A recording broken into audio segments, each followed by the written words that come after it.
Before we turn to solving the problem, let's get in the right mindset by asking an aspirational question. What would the world look like, ideally, if our problem were solved? For Fred, the ideal world might be, no one suffers a loss of dignity, privacy, or personal security by virtue of being homeless.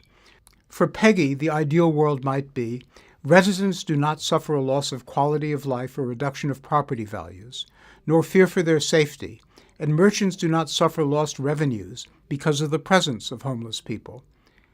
Both of their aspirations would be met if there were no homeless people in their city. Of course, it's seldom possible for a solution to social, environmental, or health problems to actually achieve the ideal.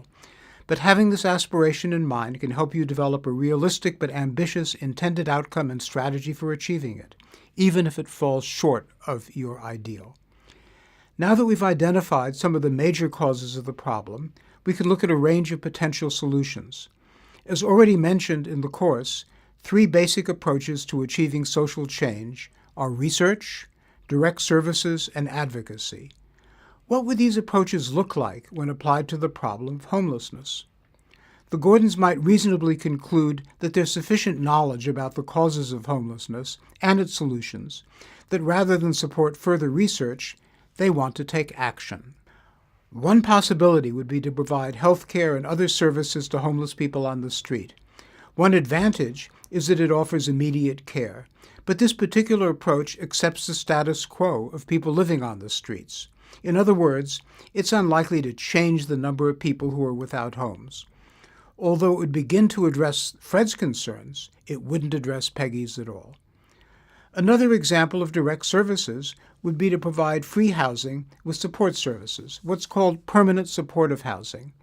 Although it's much more expensive than on-the-street care, it has the potential to reduce homelessness, a definite advantage, and it addresses both philanthropists' concerns. Yet another approach is to help individuals and families who are at risk of becoming homeless avoid actually becoming homeless. This also involves service delivery in the form of defending families against eviction. Perhaps it also addresses both philanthropists' concerns, but it imposes a cost on landlords by requiring them to keep on tenants who may not pay their rent on time and may lead to opposition on the landlord's parts, and perhaps on Peggy's as well. A very different approach would be to ameliorate the conditions that lead to homelessness, perhaps by advocating that governments require employers to pay a living wage, or that government provides a basic minimum income.